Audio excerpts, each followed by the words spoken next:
शाम प्राची टीवी पर सीरियल देख रही होती है। तभी उसकी सास वहां आती है। अरे सीरियल में तो ऐसे मग्न है जैसे आज रात का खाना पड़ोसी आकर बनाएंगे। मुझे पता ही नहीं था आपने अपने बेटे की शादी पड़ोस में भी की हुई है। मतलब इस घर में सारा काम बहू ही करती है, आप तो सिर्फ खर्राटे मारती हैं। अच्छा जी, फिलहाल तो तुम आराम फरमा रही हो, चलो जाओ, ये मेरे टीवी देखने का समय है। आहा, इसीलिए मुझे भगाया जा रहा है। सॉरी, अब तो बिल्कुल नहीं जाऊंगी। प्राची की इस बात पर दोनों सास बहू के बीच टीवी रिमोट के पीछे बच्चों जैसे छीना झपटी शुरू हो जाती है, जिसके बीच श्लोक भी काम से घर वापस आ जाता है। बिल्ली की जोड़ी किस बात पर झगड़ रही है?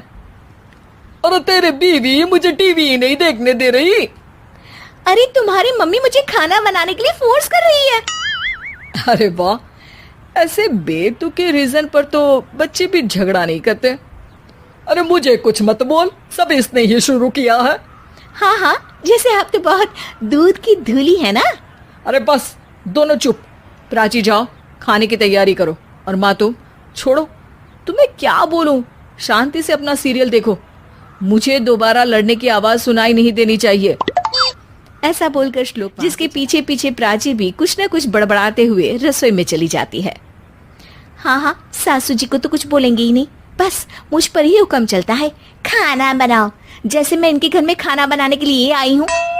इसी तरह शाम बीतती है और रात को खाना खाकर सोने चले जाते हैं, लेकिन प्राची गुस्से में कुछ खाए बिना काम में ही लगी रहती है।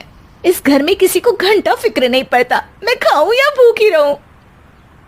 प्राची कुछ देर के लिए रसोई से बाहर जाती है और जैसे ही वापस आती है तो वहां दूध का भरा ग्लास देखकर हैरान रह जाती है।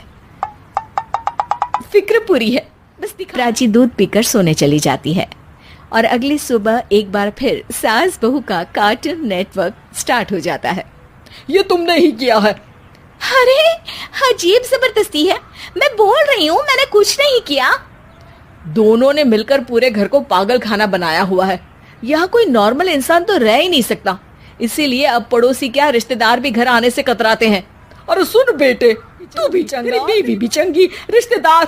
हाँ जी, आपको नहीं पता क्या, गंगाधर ही शक्तिमान है, रिश्तेदार ही। हाँ हाँ, बस समझ गया। कभी जानवरों जैसे लड़ेंगी तो कभी जुगलबंदी करेंगी। भाई मैं आप दोनों के बीच में नहीं फंसना चाहता। सास बहू की इस मनमौजी जोड़ी से परेशान होकर श्लोक अपना सिर खुजलाता वहां से चला जाता है। चलो अब मैं भी कीर्तन में जा रही हूँ।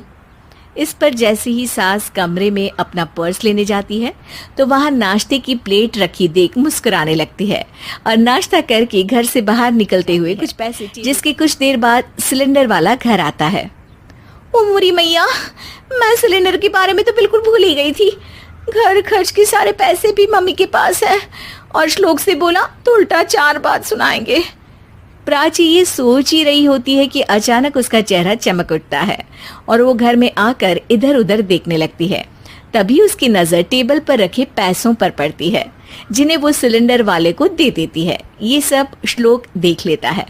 इतना अच्छा बड़ा घोटाला, सबके सामने मैं तेरी दुश्मन और पीठ पीछे तेरी मेरी यारी।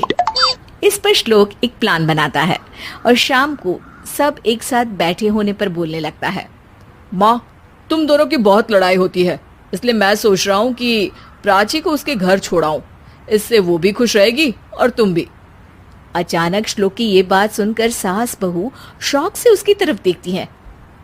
अरे ऐसे कैसे घर छोड़ाओगे, मुझे कहीं नहीं जाना।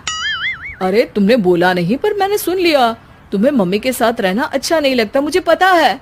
अरे वो अरे, जब बहू खुद कुछ काम बोले तो वो तुझे सुनता नहीं, और अब जो इसने बोला ही नहीं वो तू समझ गया।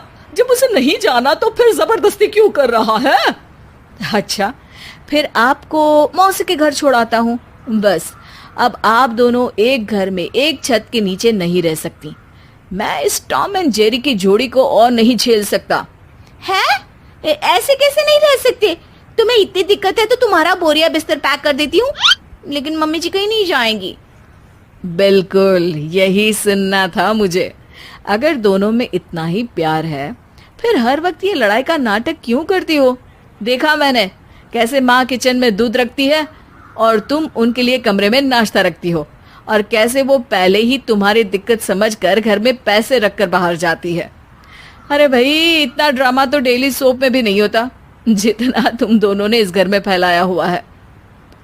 तू हमें टॉम एंड जेरी बोलता है ना, तो याद कर वो दोनों भी एक दूसरे को बाहर वालों की बुरी नजर से बचाने के लिए हमेशा सबके सामने लड़ते थे, लेकिन अकेले में दिक्कत के समय मदद भी तो करते थे। बस ऐसा ही है। और वैसे भी अगर सास बहू में तू मैं नहीं होती तो दुनिया वालों को कहानियां कैसे मिलेंगी?